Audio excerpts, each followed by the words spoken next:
Hola, buenas tardes. Somos el equipo Macrófagos, Jocelyn y Araceli. Nos tocó exponer el sistema endocrino y respiratorio. Vamos a comenzar con el sistema endocrino. Este comprende el conjunto de órganos y tejidos que forman las hormonas. Las glándulas endocrinas son todos los órganos o tejidos que tienen cierta individualidad anatómica que van a secretar una o varias hormonas. Dentro de las funciones del sistema endocrino se encuentran que dan integración, regulación y coordinación en el organismo humano. Estos ayudados del sistema nervioso central y del sistema inmunológico. También dan interrelaciones para la coordinación general del organismo humano. Aquí se puede ver cómo la glándula pituitaria secreta diversas hormonas que así llegan a los diferentes tejidos para generar una respuesta. Los componentes del sistema endocrino son los encargados de la síntesis y secreción de los mensajeros químicos que vamos a llamar hormonas, las cuales se distribuyen por el organismo a través de la corriente sanguínea para poder actuar a nivel de los órganos diana. Estos son específicos para cada hormona. Aquí se puede ver cómo una célula endocrina va a secretar hormonas que se van a liberar en lo que viene siendo el torrente sanguíneo, para que así estas hormonas lleguen a las células diana del órgano específico de cada hormona para poder generar una respuesta. Dentro de la clasificación de las hormonas, contamos con las esteroideas, que son derivadas de lípidos como la testosterona y progesterona. Las no esteroideas, derivadas de los aminoácidos, actúan como un primer mensajero y los compuestos bioquímicos producidos son los segundos mensajeros. Las peptídicas, que son cadenas cortas de aminoácidos hidrosolubles que tienen la capacidad de circular libremente en el plasma sanguíneo, como lo son la antidiurética y la hormona del crecimiento. Las aminas, que son aminoácidos modificados como la adrenalina y noradrenalina, glucoproteicas como la folículo estimulante y la luteinizante, y las proteicas que son proteínas complejas como viene siendo la paratormona.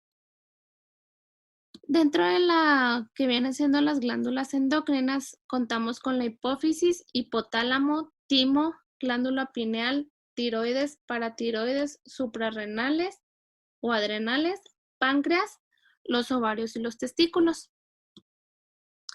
Aquí contamos con la primer glándula, que es la hipófisis. Esta se va a localizar en la silla turca del esfenoides, por debajo del hipotálamo. Su función es compleja e importante para el bienestar general y se le denomina glándula maestra, ya que gracias a esta, se va a ejercer influencia en los diferentes órganos del cuerpo. Aquí vemos las células histológicas de lo que viene siendo la hipófisis. Consta de una parte anterior llamada adenohipófisis y una parte anterior llamada neurohipófisis. Y esta vendría siendo la parte intermedia, que vienen siendo los restos de la bolsa de Rathke. Aquí tenemos el esquema de la, de la pituitaria, con la parte anterior adenopófisis y la parte posterior, neurohipófisis. Esta parte posterior va a secretar dos tipos de hormonas, la oxitocina, que ayuda en la contracción y relajación del útero y para la eyección de la leche en las glándulas mamarias. Y también está la vasopresina o la antidiurética, que esta hace que los riñones conserven agua mediante la concentración de la orina y la reducción de su volumen, estimulando la reabsorción del agua. Dentro de las hormonas que se secretan en la parte anterior de la hipófisis están las del tipo somatótropas, que viene siendo la hormona del crecimiento. Esta está relacionada con el crecimiento, desarrollo de lo que vienen siendo huesos, músculos y órganos. Está también la prolactina, que esta va a iniciar y mantenerse en la producción de leche en los senos mamarios.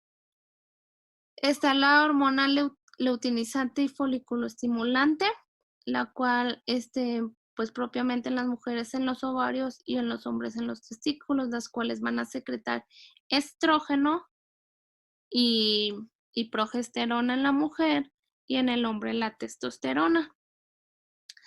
Está en la corteza suprarrenal, está el cortisol, que esta ayuda a mantener la presión arterial y niveles de glucosa en sangre.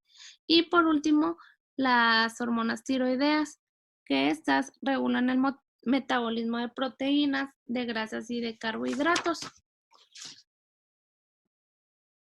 El hipotálamo, este se encuentra superior a la hipófisis.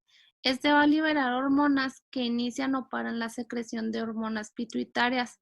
También controlan la producción de hormonas en la glándula pituitaria por medio de varias hormonas liberadoras.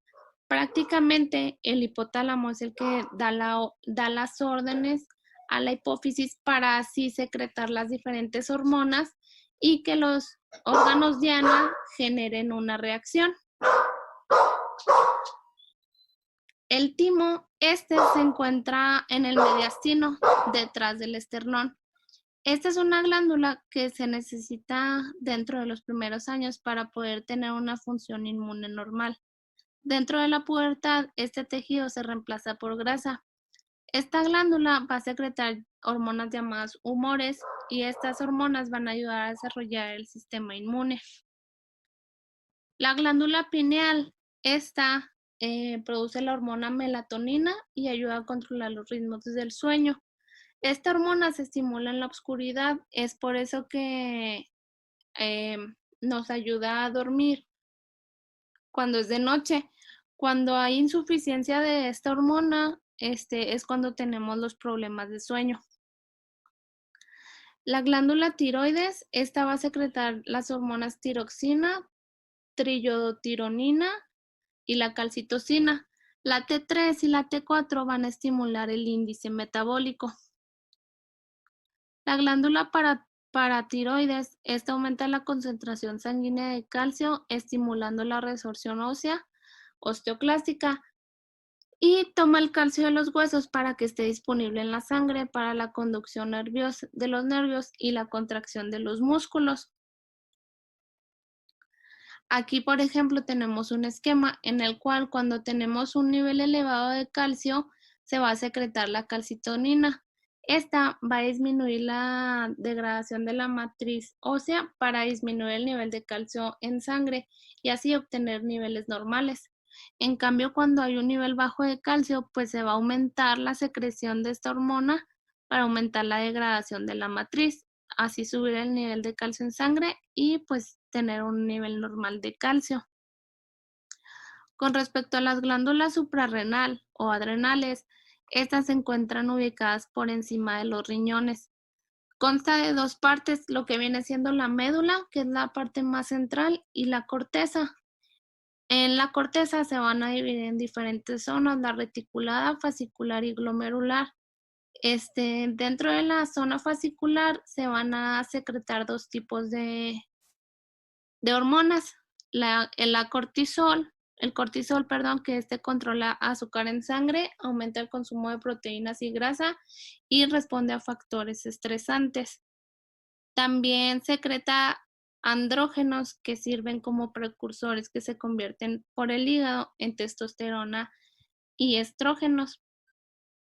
La aldosterona controla el volumen en sangre y regula la presión arterial. Ya en la parte de la médula se va a producir la adrenalina y la noradrenalina, la adrenalina aumenta el ritmo cardíaco, dilata vías respiratorias para aumentar la cantidad de oxígeno y aumenta el flujo de sangre a los músculos. Cuando hay mucha noradrenalina, se eleva la presión sanguínea. Aquí podemos ver un corte histológico en el cual se observa la médula y la corteza en sus tres diferentes zonas. Vamos a continuar con los testículos. Aquí, la hipófisis va a liberar, las hormonas luteinizante y la folículo estimulante, las cuales van a llegar a las células del Leydig y estas secretan la testosterona. La testosterona, va a dar las características propias del hombre, como podemos observar en esta imagen. Va a generar la próstata, crecimiento de la barba y formación de sebo, así como todas las propias del hombre. Los ovarios, aquí se van a secretar lo que viene siendo el estrógeno y la progesterona. El estrógeno es el que va a dar las características propias de la mujer y de su reproducción, mientras que la progesterona estimula el revestimiento uterino para que se pueda fecundar y también va a preparar a los senos para la producción de leche. Estas dos, más la luteinizante y folículo estimulante, van a regular el ciclo menstrual, mantener el embarazo y también van a producir lo que viene siendo la relaxina, que esta va a aumentar la flexibilidad del útero y va a ayudar a dilatar cuando se vaya a realizar el parto. Aquí podemos ver histológicamente un ovario. Aquí se ve el cuerpo lúteo, lo que viene siendo la médula y el folículo. Con respecto al páncreas, ayuda al cuerpo a mantener niveles saludables de la glucosa en sangre. Podemos ver en el esquema, las hormonas que secreta el páncreas son la insulina y el glucagón. Cuando hay niveles bajos de glucosa, el páncreas va a secretar el glucagón para que el hígado descargue la glucosa en sangre, le va a dar la señal y así que se puedan restablecer los niveles normales de la glucosa. Cuando hay un nivel alto de glucosa, se va a secretar la insulina y estas células la van a tomar para mandarla a la sangre. Y así que hay un establecimiento normal de estos niveles en sangre. El páncreas tiene unos islotes de Langerhans, que es donde se secretan estas células. Como podemos ver, hay 4 tipos de células en el páncreas. Las alfa, que estas van a secretar glucagón, las células beta, que secretan insulina, las delta, que secretan somatostatina, y las células F, que secretan polipéptido pancreático. Como podemos observar, este es un islote de Langerhans en el cual se encuentran las células distribuidas. Las que se encuentran en mayor proporción, en mayor cantidad, son las betas, que son las más comunes. Se encuentran entre un 60 y un 75% de los islotes. Aquí van a secretar la insulina, la cual va a irse al vaso sanguíneo para así llegar a la fibra muscular. Aquí podemos observarlo histológicamente y vemos cómo las células beta se encuentran más céntricas en el islote de Langerhans, mientras que las células alfa son las que están alrededor. Estas células actúan en músculos, grasa y otros tejidos. La insulina va a estimular el ingreso de la glucosa a las células. Se puede dar 2 tipos de diabetes, la tipo 1, que es cuando no hay suficiente producción de insulina, y la 2, cuando el cuerpo es resistente a la insulina que hay en la sangre. El control del sistema endocrino por medio de autorregulación negativa, ¿qué es esto? Las glándulas estimulan la liberación de una hormona, en este caso la pituitaria. Esta va desde la tiroides, desactivan un punto determinado de manera que no se produzca un exceso de hormonas. Aquí lo que quiere decir es que desde la glándula pituitaria se van a dar las señales hacia las otras glándulas de no producir un exceso de la hormona para que no haya problemas endocrinos. Aquí tenemos una pequeña tabla con un resumen en el cual nos muestra aquí, por ejemplo, la hormona de crecimiento va a estar estimulada por la somatotropina y va a inhibir su liberación la somatostatina. Entonces así tenemos un cuadrito en el cual nos explica cada una de las hormonas qué hormona estimula esta liberación y cuál la inhibe. En cuestión a la relación del sistema endocrino con la cavidad oral, tenemos primero la hormona del crecimiento, la cual existe la acromegalia, que esta se da en la etapa adulta, y el gigantismo, la cual se da en una etapa infantil. Estas son el conjunto de alteraciones que aparecen como consecuencia de un exceso en la acción de esta hormona. El hipopituitarismo, que vendría siendo como el enanismo. Con cuestión a las manifestaciones orales, pues el gigantismo va a tener una erupción prematura de los dientes permanentes, va a haber una caída precoz de los temporales y va a haber aumento de los maxilares. Con respecto a la acromegalia, va a haber prognatismo que va a ocasionar maloclusión, va a haber también diastemas y va a haber una mayor incidencia de la enfermedad periodontal y macroglosia. Con respecto al hipopituitarismo, pues la mandíbula va a estar de menor tamaño y va a haber un retraso en la erupción de los dientes. Dientes permanentes van a tener una incompleta formación radicular y también va a haber maloclusión. Este tipo de manifestaciones con respecto a la hormona del crecimiento van a ser patologías que involucran alteraciones óseas a nivel de los maxilares. Están relacionadas con la erupción dentaria y generalmente no se manifiestan problemas en lo que viene siendo la mucosa oral. La tiroides, se va a producir el hipotiroidismo, que esto es principalmente por insuficiencia de la hormona T4, y tirotoxicosis, que este es un síndrome producido por aumento de las hormonas tiroideas. Puede o no haber hipotiroidismo. Las manifestaciones orales que presentamos con el hipotiroidismo en niños va a ser un poco desarrollo mandibular, hipocalcificación, como vemos aquí en la imagen. También va a haber retraso de la erupción dentaria, diastemas y maloclusión. En cuestión a los adultos va a haber reabsorción ósea, enfermedad periodontal, hipertrofia gingival y macroglosia. Con respecto a la tirotoxicosis, en niños pues va a haber un rápido crecimiento de maxilares, erupción precoz, apiñamiento de los dientes y maloclusión. Y en adultos va a presentar osteoporosis del cráneo y maxilares y va a haber reabsorción del hueso alveolar. Con respecto a la paratiroides, existe el hiperparatiroidismo primario, que esta es una hipersecreción de la hormona paratiroidea y alteración de la hemostasia debido a un defecto de esta glándula.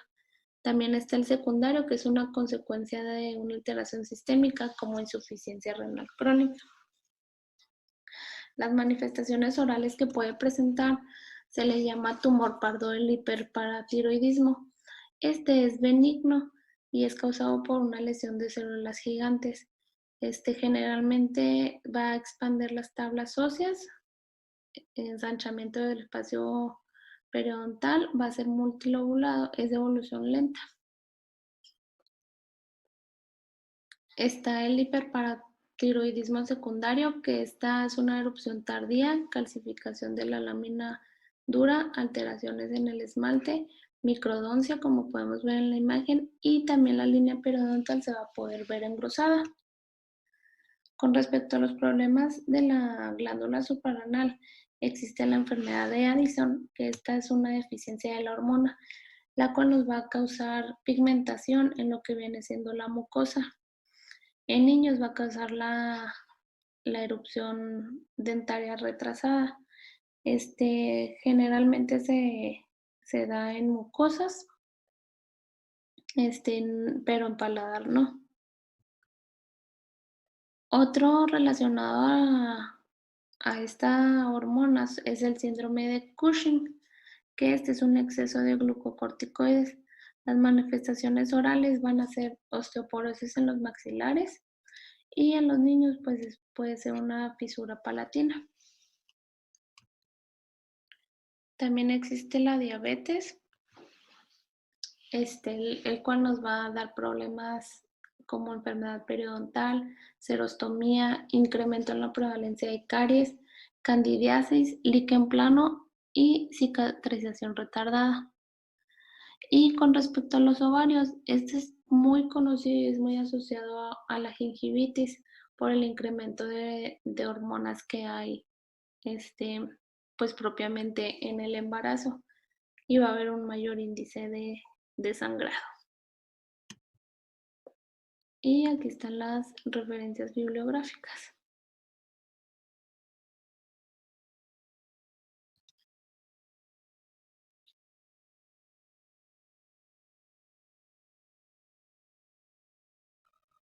Ahora hablaremos sobre el aparato respiratorio.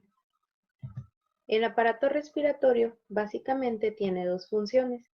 Una, que es asegurar el suministro de oxígeno a las células del organismo, y la otra, que es eliminar el dióxido de carbono que proviene de esta. Como vemos en la imagen, es la entrada y salida de oxígeno, y salida de dióxido de carbono. Hablando sobre la histología, les vamos a mostrar el tipo de epitelio que existen en las estructuras en general. Este epitelio se le conoce como epitelio respiratorio y es un epitelio pseudoestratificado, cilíndrico ciliado con células caliciformes. Las células más comunes que encontramos en este epitelio son las células ciliadas, que son las que vemos en esta zona de aquí. Estas contienen cilios especializados para la eliminación de partículas. Como vemos en la imagen, esta es una partícula y los cilios ayudan a eliminarlas. Después tenemos las células caliciformes. Estas células también se les llama células mucosas y contienen una cubierta de gránulos, que son gránulos mucosos que secretan moco, el cual ayuda a mantener la humedad del epitelio y a capturar partículas y patógenos que están viajando a través de las vías aéreas. Después encontramos las células basales. Estas células son las que se muestran en esta zona de la imagen y tienen la habilidad de diferenciarse en otro tipo de células. Por ejemplo, cuando se tiene una lesión en el epitelio, estas células son las encargadas de diferenciarse en las células perdidas durante la lesión para poder reemplazar o poder reparar esa zona del epitelio. Después encontramos las células en cepilla. Estas células van a tener también cilios, pero van a ser un poco más pequeñas y van a ayudar a la movilización de secreciones presentes. Posteriormente vamos a hablar sobre la anatomía. La anatomía del aparato respiratorio se va a dividir en dos vías aéreas, las vías aéreas superiores y las vías aéreas inferiores. A lo que se refieren las vías aéreas superiores, vamos a encontrar la cavidad nasal, la faringe y la laringe. Estos van a tener dos características comunes. Una va a ser la existencia de un esqueleto óseo y o cartilaginoso que permita a esta porción mantener su luz permeable al aire. Y la otra va a ser la presencia de un epitelio de revestimientos con cilios y células caliciformes. Estos van a servir para humedecer el aire inspirado y para limpiar y englobar respectivamente los gérmenes o partículas extrañas que llegan a penetrar en las vías respiratorias. Vamos a explicar la cavidad nasal. Esta va a ser la entrada a lo que respecta al aire cuando se hace la función de la respiración por el aparato respiratorio. Estas van a ser las fosas nasales las que van a dar la entrada a este aire. En la parte anterior va a haber un tejido epitelial estratificado plano queratinizado. En la parte posterior del vestíbulo, el epitelio va a ser no queratinizado y más hacia atrás este epitelio se va a volver epitelio de tipo respiratorio, como ya he mencionado anteriormente. Cabe destacar que esta zona, que es la cavidad nasal, está en contacto o está en comunicación con los senos paranasales. Estos senos paranasales son cavidades que se van a encontrar en los huesos maxilares, que son los que están aquí, en el hueso frontal, en el hueso etmoidal y en el hueso esfenoidal. Estos no se miran en esta imagen, pero hay que tenerlos en cuenta. Los senos paranasales van a tener un epitelio de tipo respiratorio, pero este va a ser más delgado y con pocas células caliciformes. La cavidad nasal va a continuar con la nasofaringe, o se va a comunicar con la nasofaringe. La nasofaringe es una parte de la faringe. La faringe va a estar dividida, bueno, la faringe se va a continuar con lo que es la cavidad nasal y va a estar dividida en tres porciones. La primera porción ya mencionada, la nasofaringe o rinofaringe, la cual va a contar con una zona que es la que vemos aquí, llamada amígdala faríngea.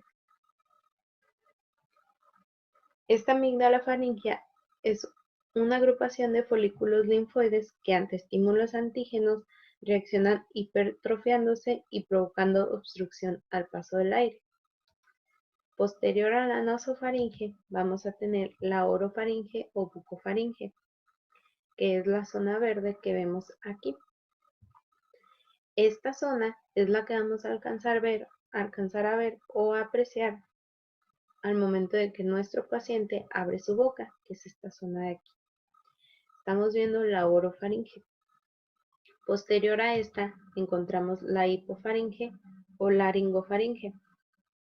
Estas dos últimas, orofaringe e hipofaringe, van a estar revestidas por epitelio estratificado no queratinizado. Y lo que es la nasofaringe va a tener un epitelio tipo respiratorio. ¿Okay? Posteriormente, continúa y la faringe se comunica con la laringe. La laringe está constituida por varios cartílagos. Estos cartílagos van a ser la epiglotis, que es lo que vemos en esta imagen. Esta imagen es una vista anterior y esta es una vista posterior. Entonces, la epiglotis es este cartílago. El cartílago tiroides, que es el que observamos aquí, esta zona de aquí. El cartílago aritenoides, que es este que vemos en la parte posterior, y el cartílago cricoides, que es este que encontramos aquí. En sí, la laringe tiene tres funciones básicas, que son permitir la entrada y salida del aire, intervenir en la fonación, puesto que en esta zona se encuentran las cuerdas vocales, y el impedir que penetre algo que no sea aire a las vías respiratorias. ¿Cómo lo hace? Por medio de la epiglotis. Como vemos en esta zona de aquí, la epiglotis se cierra para que cuando uno está comiendo, cuando nosotros vamos a pasar el bolo alimenticio, no pase hacia las vías aéreas inferiores, sino que continúe su camino. Hablando de las vías aéreas inferiores, estas son las que se encuentran dentro de la cavidad torácica, principalmente, y la que continúa con lo que es la laringe, encontramos la tráquea. La tráquea es un conducto semirrígido formado por anillos de entre 15 a 20 anillos de cartílago hialino incompletos, puesto que estos van a estar abiertos en su parte posterior y se van a unir entre sí por un tejido conjuntivo fibroso. El epitelio que reviste al resto de estas vías está tapizado por un epitelio tipo respiratorio. Entonces aquí observamos la tráquea en esta zona de aquí. Como vemos, está por dentro de la cavidad torácica, no por completo, pero es la que empieza a entrar a la cavidad torácica. Esta tráquea se va a dividir en este extremo en dos, a los que vamos a llamar bronquios principales, que es lo que estamos viendo en esta zona de aquí. Estos bronquios principales se van a ir ramificando de forma sucesiva, como si fueran las ramas de los árboles. Como vemos aquí esta imagen, parecen como si fueran ramas de árboles que se van desglosando, ramificando. A los que están en continuación de los bronquios principales, que son un poco más estrechos, de un calibre más menor, los vamos a llamar bronquios respiratorios. Y los que continúan, o los que ya están en la parte terminal, les vamos a llamar bronquios terminales. Estos bronquios también van a estar revestidos por epitelio respiratorio. Después de los bronquiolos terminales, vamos a tener los sacos alveolares. Estos van a estar compuestos por alvéolos. Aquí va a desaparecer lo que es el epitelio respiratorio y el cartílago, y estos van a ser sustituidos por una fina capa de epitelio simple plano. Van a estar rodeados también por capilares sanguíneos, que son las venas sanguíneas y las arterias. Venas pulmonares, arterias pulmonares. Estos vasos sanguíneos van a permitir el intercambio gaseoso entre el aire inspirado y los vasos. También hay que tener en cuenta que al conjunto de alvéolos les vamos a llamar parénquima pulmonar. Y como vemos aquí en esta imagen, en sí, este es el alvéolo donde las arterias y las venas están alrededor y muy pues en unión a lo que es el alvéolo. Entonces estos son los sacos alveolares, pero cada uno pues es un alvéolo. Y esta es la zona que vemos dentro del alvéolo. Hablaremos sobre la fisiología del aparato respiratorio. La respiración va a comprender dos movimientos diferentes. Uno va a ser la inspiración y el otro va a ser la expiración. La inspiración es el proceso por el cual se inhala el aire del medio y penetran los gases respiratorios a los alvéolos. Este se va a producir por la contracción de músculos. Fundamentalmente se va a contraer el diafragma y en otras ocasiones el resto de los músculos torácicos. Esta contracción determina un aumento del tamaño del tórax al descender el diafragma y elevar las costillas. Esto va a arrastrar la pleura parietal que se va a encontrar entre el pulmón y la cavidad torácica, amortiguando los movimientos respiratorios.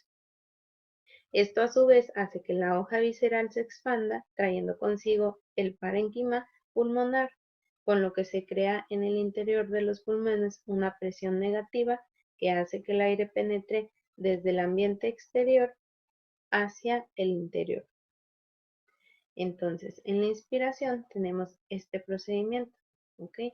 La caja torácica se va a expandir y el diafragma va a bajar, va a haber contracción de músculos, en donde por presión negativa va a entrar lo que es el aire hacia los alvéolos. Cuando hablamos de expiración, esta va a ser la disminución del tamaño de los pulmones. Al relajarse los músculos respiratorios que fueron contraídos en la inspiración, este va a ser un proceso pasivo, es decir, no va a haber ninguna contracción muscular. Y por él se van a eliminar al exterior los gases que se han intercambiado en el alvéolo. Entonces tenemos básicamente la respiración en dos momentos, que es la inspiración, cuando llega a los alvéolos por presión negativa, y la expiración, cuando salen estos gases. Entonces entra oxígeno y sale dióxido de carbono. Hablando sobre la fisiología del intercambio gaseoso, esta se va a realizar en los alvéolos a través de la membrana alveolo-capilar. Entre la sangre sin oxigenar que circula por los capilares pulmonares y el aire que hay en el interior de los alvéolos. A este proceso se le va a denominar difusión gaseosa y este va a ser pasivo. Quiere decir que se regula en función de las presiones parciales de los gases. Es decir, la presión parcial del oxígeno en los alvéolos es mayor que la presión de oxígeno que existe en los capilares. Entonces, va a haber un intercambio de gases hasta que estas presiones se igualen. Entonces va a entrar oxígeno a lo que es los capilares hasta que se regule la presión y haya la misma presión en los dos lados, tanto en alvéolo como en capilar. Por el contrario, con el oxígeno, el dióxido de carbono. El dióxido de carbono va a tener mayor presión en los capilares, mayor presión parcial en los capilares y se va a difundir hacia lo que es el alvéolo. Esto hasta que las presiones se igualen. Entonces, los intercambios de gases circulan por la sangre unidos a la hemoglobina y están disueltos en lo que es el suelo. La hemoglobina se va a encontrar en los eritrocitos, como vemos aquí. Aquí está transportando oxígeno, acá está transportando dióxido. Esta función se le va a conocer como transporte de gases. Aquí tenemos dos imágenes que me gustaron bastante, porque explica bastante bien hacia dónde van y hacia dónde llegan o de dónde parten estos gases.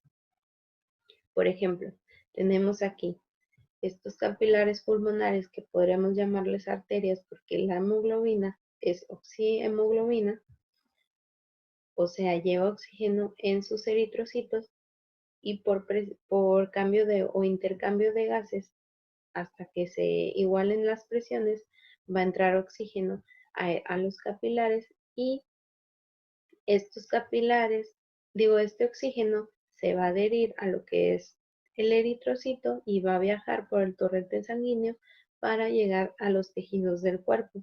Entonces, los tejidos del cuerpo van a funcionar con una operación inversa a lo que se produce en los alvéolos, puesto que el oxígeno pasa de los capilares a lo que son las células, como vemos aquí, y el dióxido de carbono es al revés, pasa de lo que son los tejidos a los capilares. A esto se le va a llamar también por diferenciación de presiones y a esto se le va a llamar como respiración celular. Entonces vemos, esta es el otro lado de la moneda. Aquí vamos a tener intercambio gaseoso de dióxido de carbono que va a transportarse hacia el alvéolo, pero este dióxido de carbono viene de lo que son los espacios tisulares. ¿Okay? Es transportado por el eritrocito, llega a los alvéolos y por intercambio de gases, de presiones, se va a pasar hacia el dióxido de carbono. Entonces, en sí, estos son el proceso y el intercambio gaseoso. Con esto terminamos lo que es el aparato respiratorio. Ahora vamos a ver cómo el aparato respiratorio tiene relación con la cavidad oral. Primero veremos el hábito de respiración bucal. Cuando la respiración bucal tiende a realizarse a través de la cavidad bucal, se produce una serie de efectos secundarios, puesto que se producen cambios anatómicos del sistema estomatognático.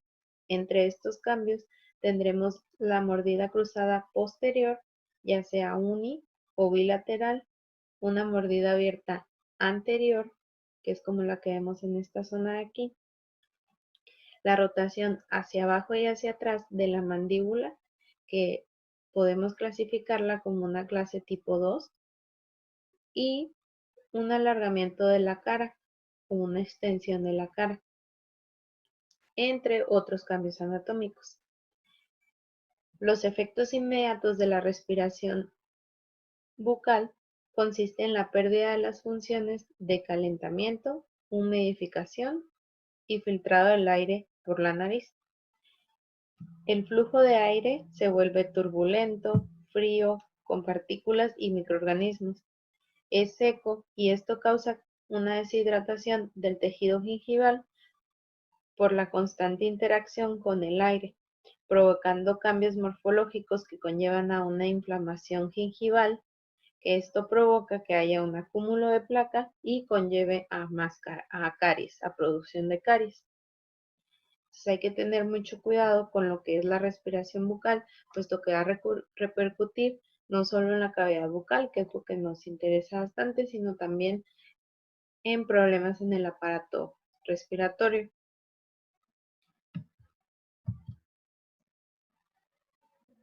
Como segundo aspecto tenemos lo que es la enfermedad periodontal con respecto al absceso pulmonar. Los patógenos procedentes de una enfermedad periodontal pueden acceder al sistema respiratorio, ya sea por la sangre o directamente a través de la aspiración. La etiopatogenia puede argumentarse basando en el siguiente mecanismo. Se puede decir que la aspiración de las bacterias ocurre fundamentalmente del área orofaringea cuando las bacterias gram negativas de las bolsas periodontales y otros patógenos respiratorios penetran y se extienden por el tracto respiratorio, esto hasta llegar al pulmón. Luego tiene lugar la colonización bacteriana directamente a la pared vascular por enzimas salivales hidrolíticas que favorecen la adhesión y colonización. Con esto da pie al desarrollo o a la aparición de enfermedades respiratorias. Un ejemplo de esta enfermedad es el absceso pulmonar. Esta es una enfermedad que produce graves problemas para el funcionamiento normal de los pulmones. Es importante saber que si se diagnostica precozmente o se diagnostica temprano el absceso pulmonar, esto resulta fundamental para el tratamiento, ya que casi todos los casos de esa afección pueden tratarse con antibióticos. Sin embargo, siempre hay que tomar en cuenta de que lo más importante sería prevenir la aparición, y esto lo vamos a lograr evitando los factores de riesgo. Entonces, en lo que respecta a nuestra área, tenemos que tener cuidado con este factor de riesgo que sería la enfermedad periodontal, puesto que puede provocar una enfermedad sistémica o, como ahorita lo vemos, un absceso pulmonar que podría llevar al paciente pues a un estado más grave. Entonces es importante intervenir en este tipo de enfermedades y hacer hincapié al paciente, sobre todo, hacerlo consciente. Ahora tenemos la relación de la hipomineralización incisivo-molar con el asma infantil. Primeramente, vamos a explicar lo que es el asma. El asma causa una inflamación y estrechamiento de las vías respiratorias. Como vemos en esta imagen, estos son los bronquiolos normales y este es un bronquiolo con asma o de un asmático, son un poquito más estrechos. Los pacientes pediátricos con asma de aparición temprana tienen un mayor factor de riesgo o un mayor riesgo de padecer hipomineralización incisivo-molar. Como vemos en esta zona de aquí, de esta manera es como se observa este tipo de patología o este tipo de defecto. ¿Ok? Debido al tratamiento medicamentoso de estas afecciones, es que se puede dar un efecto negativo en la salud bucal. Entonces, en sí, es la utilización de medicamentos por vía inhalatoria u oral durante la infancia los que lo hace ser un grupo poblacional de alto riesgo y requiere un abordaje multidisciplinario que permita una identificación del riesgo de forma efectiva. La aplicación temprana de lo que son las medidas preventivas, que pueden ser la aplicación de agentes que ayuden a la remineralización, podrán limitar el daño y mejorar la calidad de vida de los niños que tienen este padecimiento.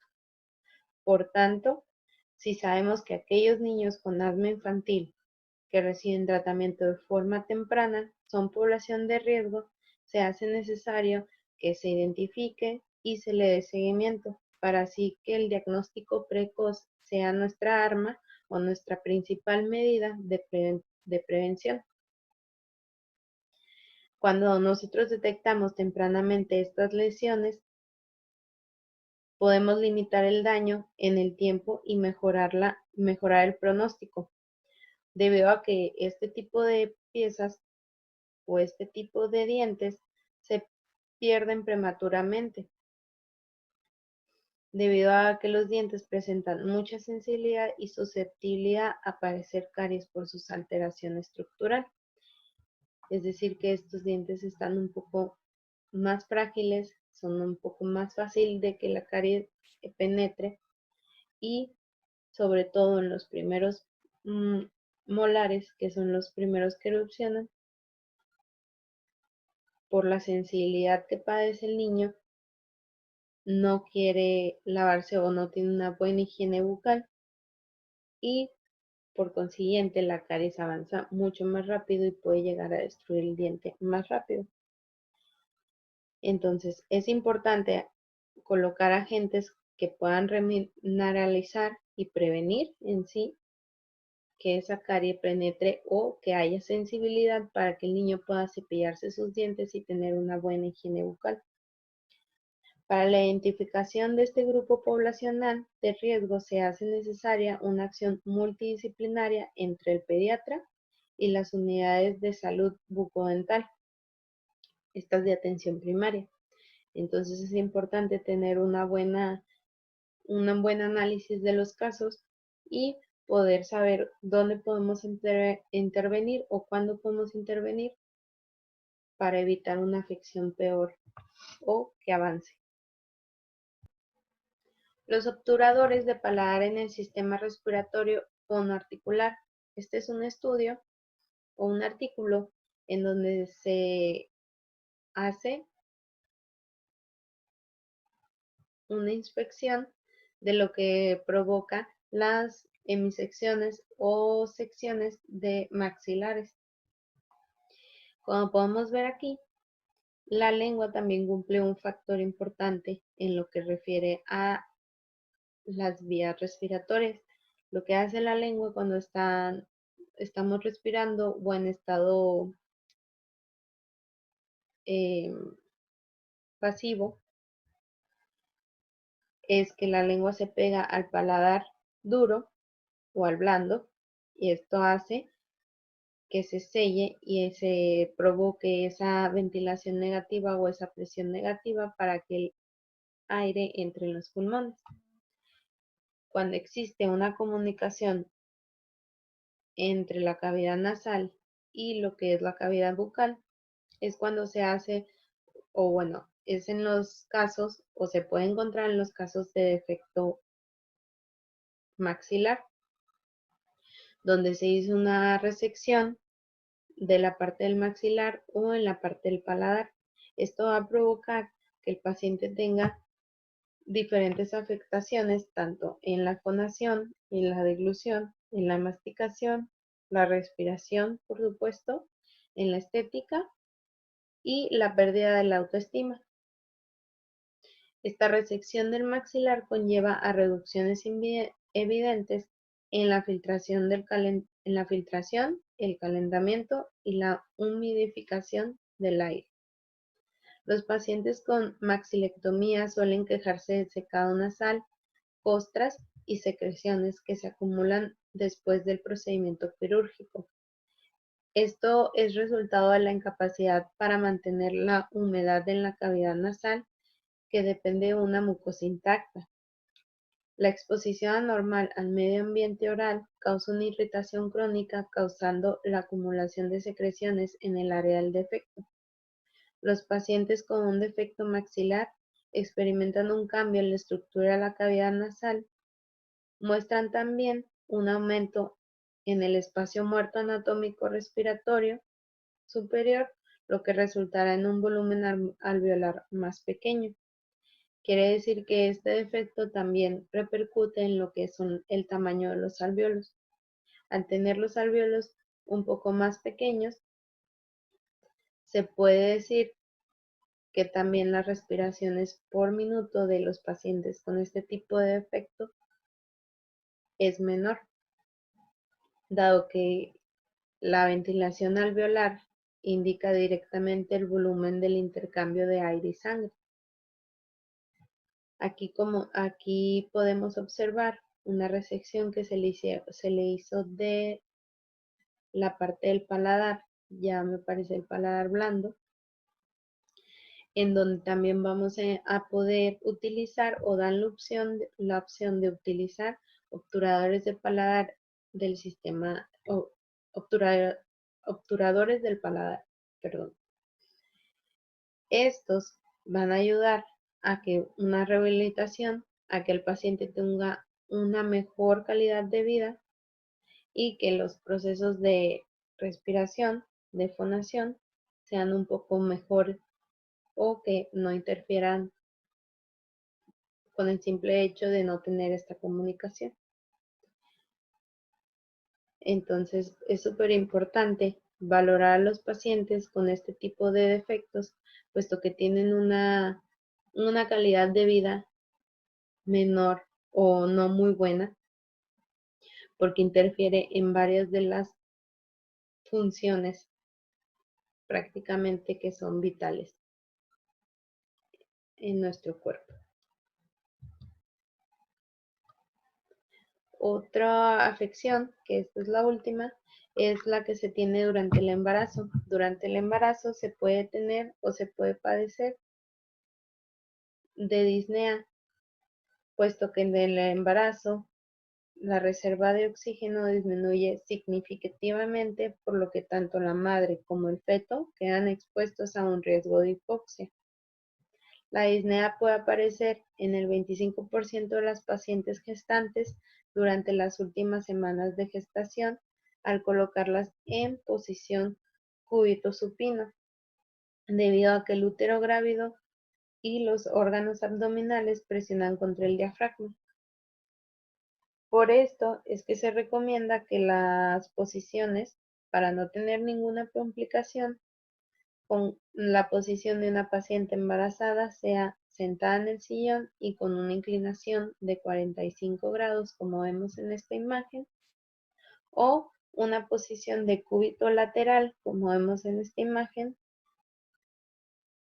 cúbito lateral izquierdo, elevado del costado derecho con una almohada, como se observa aquí, o un cojín. Lo que debemos evitar siempre es una posición en donde la cabeza esté más baja a los pies, porque de esa manera podemos provocar que la paciente no pueda respirar.